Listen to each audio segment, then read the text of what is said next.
Pessoal, mais uma questão extremamente bem feita, interessante, que vale a pena você se aprofundar nesse tipo de assunto para estudar mais para a prova do Enem. O texto que nós estamos analisando é aquele que fala sobre o episódio da Copa do Mundo, né? Foi retirado do site Brasil é o País, e na verdade é o País, versão Brasil, desculpa. E aí ele começa falando, apesar de garantir presença nas oitavas de final, a expressão do técnico japonês. Esse texto é interessante, né, que fala muito sobre o time do Japão ter entregue uma determinada partida, a postura desses jogadores, que era uma questão lá de perder um tipo de comportamento, né, uma visão moral sobre a postura dos jogadores japoneses. E aí o enunciado é um enunciado muito típico de prova do Enem. Considerando os elementos constitutivos dos gêneros textuais, pausa, gênero textual é um assunto assim, gabarito, não aparece uma vez, aparecem 3, 5, 7 vezes por muitas provas do Enem. Vale a pena, tem que estudar este assunto. Ele fala nesse fragmento de resenha, predominam, aí você tinha que ver lá, relatos de experiências de vários jogadores ao longo de algumas Copas. Em que momento do texto você reparou que existem jogadores falando a experiência que eles tiveram jogando em outras Copas? Não tem nada disso. Absurda essa letra A. B. Caracterizações de personalidades do contexto esportivo brasileiro dos últimos anos. Se eu tivesse que caracterizar, eu teria que pegar os jogadores que participaram da Copa de 2014, 2010, 2006, 2002, e aí caracterizar as personalidades e falar que elas jogaram muito, ganharam prêmios. Não tem referência nisso no texto. Letra C. Recursos linguísticos como operadores argumentativos, já caiu uma questão no simulado sobre isso, e alguns verbos opinativos que demarcam a estrutura dissertativa do texto. O que vai demarcar uma estrutura dissertativa? Quando você usa verbos numa dissertação, são verbos de opinião, não são verbos de ação, como se você estivesse contando uma história. Uma coisa é quando você coloca um verbo para narrar uma situação, um episódio, um fato. Outra coisa é quando você coloca um verbo para analisar.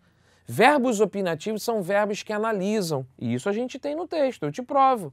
Apesar de garantir presença nas oitavas de final, a expressão do técnico não era de felicidade. Esse não era, é um julgamento, é um verbo opinativo. Pela primeira vez na história, uma equipe passou de fase. Isso é uma ação, ok. Um dos critérios de desempate, isso aqui, quando ainda faltavam 10 minutos, indiferente ao revés para a Polônia, o time do Japão passou a tocar bola em seu campo de defesa, já que no outro campo do jogo, a Colômbia... Peraí que eu me perdi. A Colômbia vencia Senegal. Aí o critério de cartões fez o Japão se classificar. Mas tem uns pontos aí, ó. Mas decidimos manter o resultado. Fez com que o público no estádio de Volgogrado dirigisse uma sonora vaia.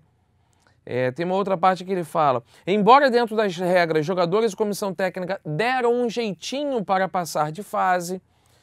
E isso acaba mostrando um pouco desse tom opinativo. Agora, o que é mais interessante nessa letra C, que é o gabarito, é quando ele bota recursos linguísticos como operadores argumentativos. A gente fez questão de cobrar isso mais de uma vez no simulado para reforçar esse assunto. Olha como é que ele começa. Apesar de garantir presença. Depois ele coloca um advérbio ali na meiuca, acho que é para o segundo parágrafo. Ganhar independentemente da forma é a tônica do futebol. Olha como é que é essa sentença. Ela é bem clara do ponto de vista de dissertação. Você está opinando, você está se posicionando. Depois, um pouco mais à frente, no próximo período, ele bota: mas parte dos japoneses, notórios por atitudes dignas de fair play civilizatório, como recolher o lixo das arquibancadas, papapá. Sacou?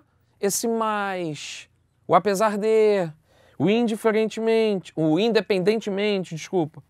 Aí, mais uma vez à frente, ele bota, embora dentro das regras. Olha como é que os operadores argumentativos têm força pra caramba nesse texto.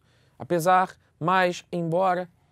Então, as conjunções, elas ajudam muito nesse texto, né, a colocar esse peso de opinião e de argumentação. Gabarito, letra C.